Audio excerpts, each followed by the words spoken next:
भोजपुरी के सुपरस्टार अंकुश राजा जी का आ गया एक और वायरल सॉन्ग का बोल है पटना घुमा द ए राजा।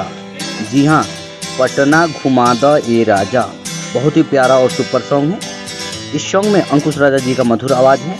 गाने की राइटर रजनी रंगीला जी, म्यूजिक से सजाया है अविनाश झा घुंगरू जी।